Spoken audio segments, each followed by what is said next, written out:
And now it is my honor and opportunity to hand this over to my dear friend and colleague, Lawrence Toliver, to share his important perspective. Over to you, Lawrence.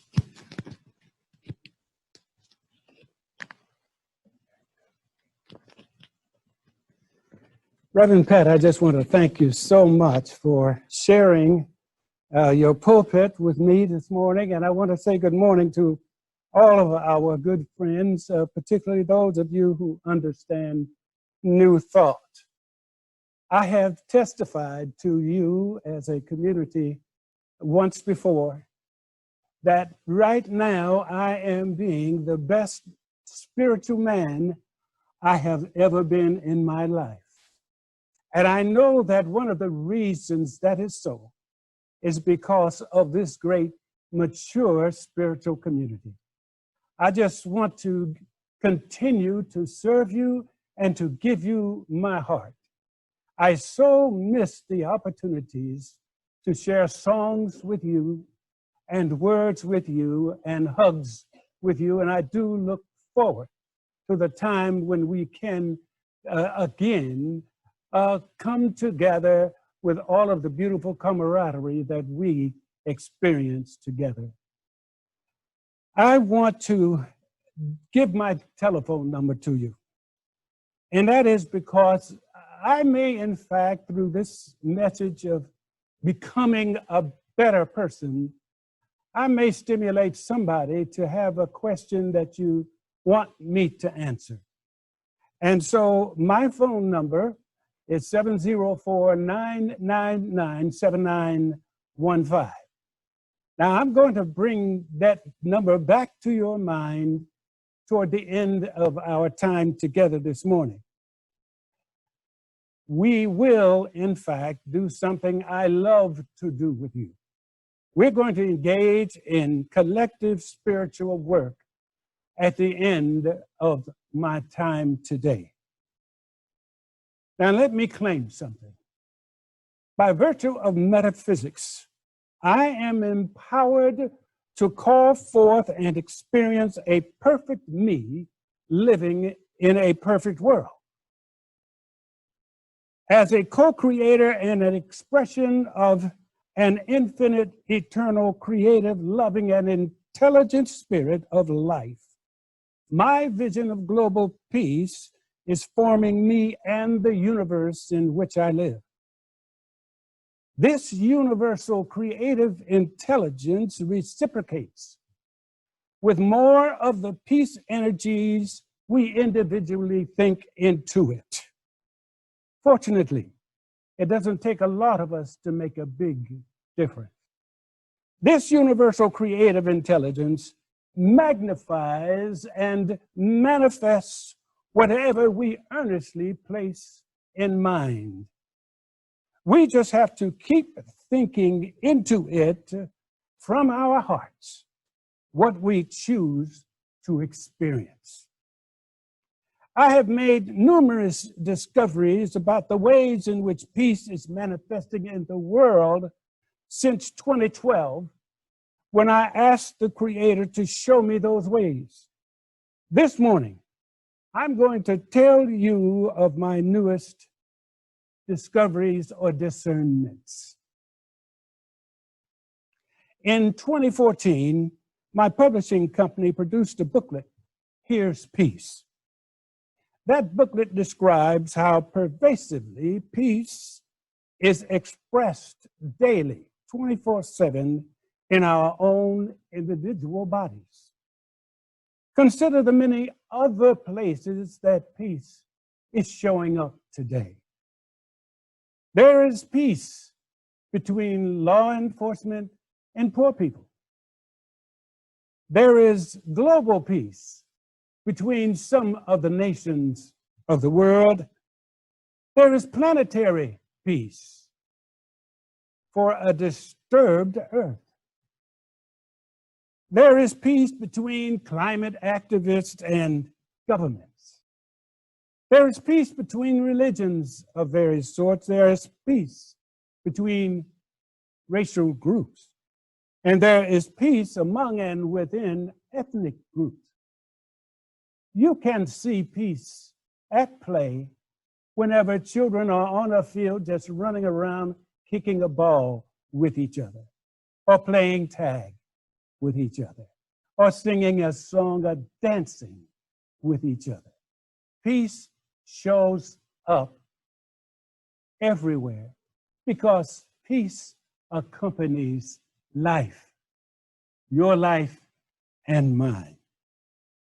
As I applied myself through meditation and visioning, I discovered in 2018 that peace is always in the process of prevailing.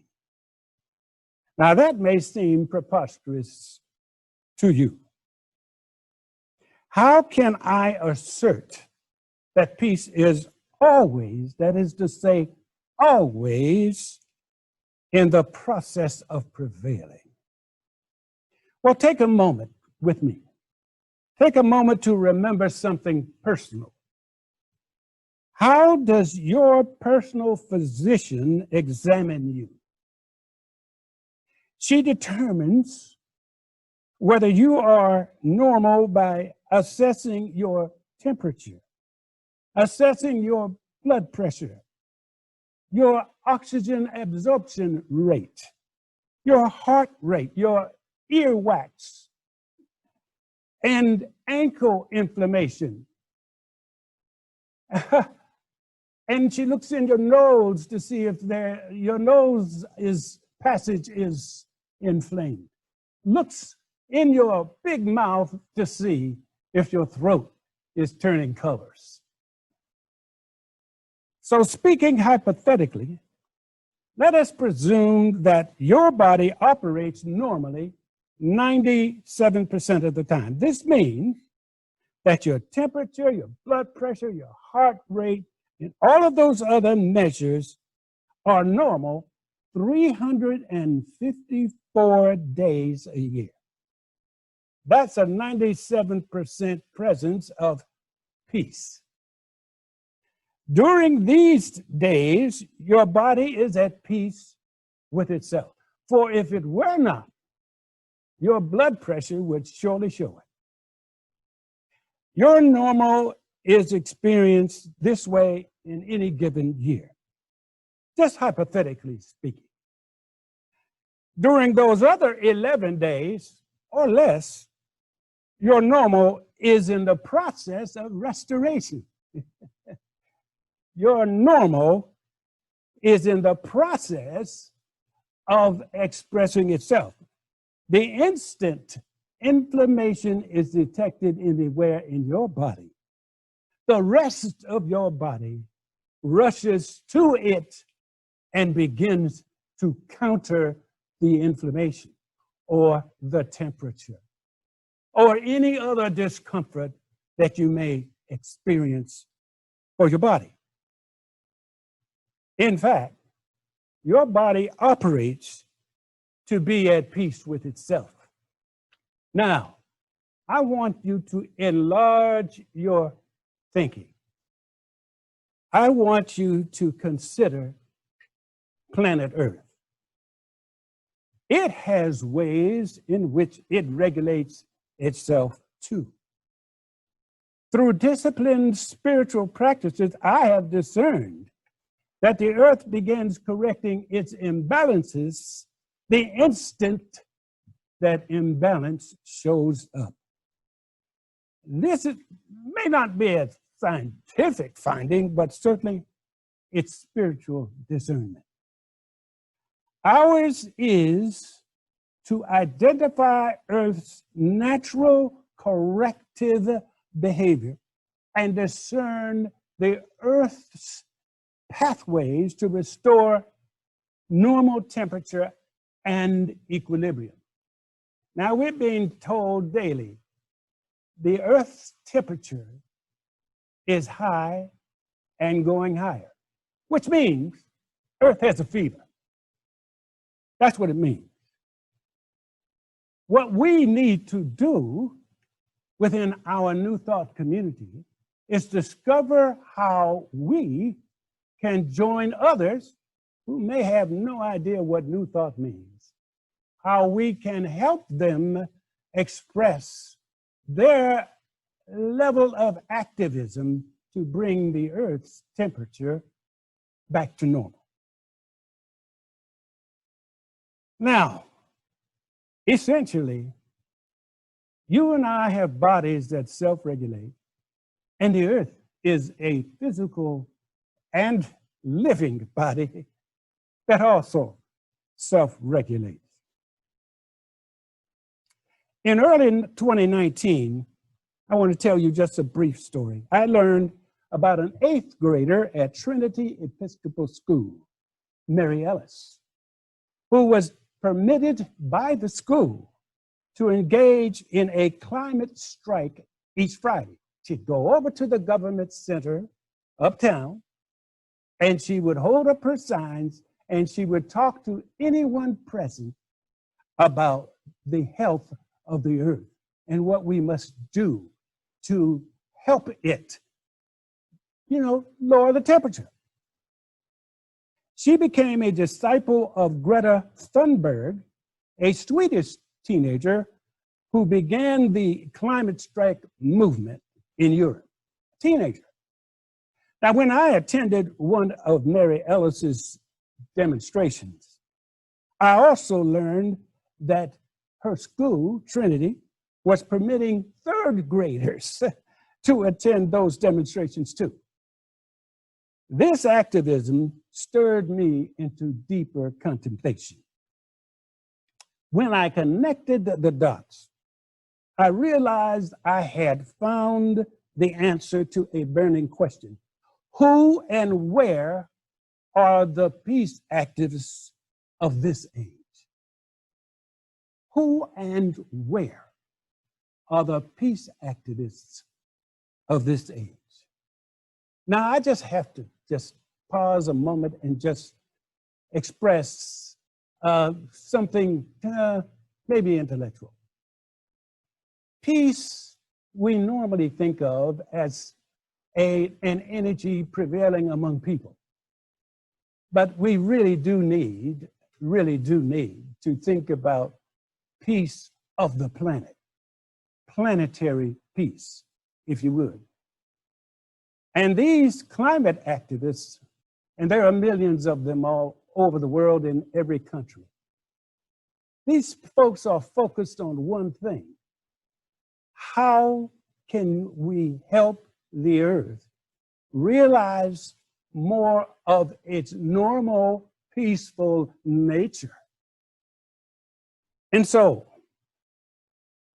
I decided, let me go find these activists. So I attended a meeting in October of 2019 of an activist group.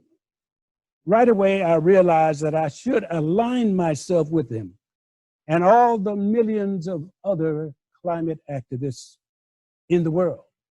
So you can tell, during this pandemic, I have not been sitting on my hands. I have not been getting bored. I have been reading quite a bit so that I might understand the nature of this movement. I know that climate activists have a vision of success, which they share across borders and cultures and races. All of their actions are intended to bring Earth's temperatures back to normal. Now, you viewers have been taught the same thing that I have been taught. We actually practice what we've been taught, namely, we co-create our realities by affirming that we are already experiencing our vision of success. I implore you all to treat the fever, bring Earth's temperature down. Affirm it. My mind is set on a new thought. It is set on the vision that the Earth is, in fact, going back to normal temperatures. As a mission-centric spiritual community here at Unity of Charlotte, we know that we live in a creative universe. All of our connection and spirit groups are continually utilizing universal principles to create a greater good. Will you join me in contemplating the new thought I am sharing with you today? The unlimited potential we believe in is actually unlimited creative processes. We have conscious connection with unlimited creative processes. Our spiritual work is to provide conscious assistance to the creative processes that encompass and saturate our entire biosphere and everybody. The greatest question is, can we agree, come to one accord, to direct our consciousness to the shared conviction that the earth is going back to normal temperatures? I know that I came here for such a time as this. It is time for me to swing into action. We know that the universe in which we live expresses God in its entirety. This biosphere we occupy is creative. It is unconditionally receptive and responsive. It reciprocates by amplifying our collective intentions. Join me. Join me. Let us help climate activists around the earth by agreeing. I'm not trying to lure you into some classroom where you pay for access to secret knowledge. I'm not imploring you to learn something new. I am not urging you to join a study group. I am asking you to be co-creative on a larger stage. Whenever you engage in personal devotions at your home, affirm that the earth is going back to its normal temperatures, back to her normal state of being, back to her natural, peaceful self. And let us pause now to engage in spiritual work. Imagine, with your eyes closed, imagine people of all ages, races, cultures, nationalities, and stations in life. Just imagine them standing on hills, on mountains, in valleys, in mansions and shacks, in crowded streets and muddy roads, embodying one idea: Earth's temperatures are going back to normal. I believe the spiritual practices of prayer, meditation, and visioning make us co-creators with God. I believe that when we agree about the experiences we choose, our power to create is magnified. We affirm together that the earth is going back to its normal temperatures. Again, we affirm that the earth is going back to its normal temperatures. Once again, we affirm that the earth is going back to its normal temperatures. And so it is. People tuning into this broadcast know and believe that embodied consciousness is powerful enough to change us and our experiences. You have the discipline, you do, to dedicate some of your personal devotions to the realization of normal temperatures for our precious earth. If this message resonates with you and you have questions for me, I can be reached at 704-999-7915. Know with me, peace has the power to prevail in our own bodies and in the planet we occupy that nurtures life as we know it.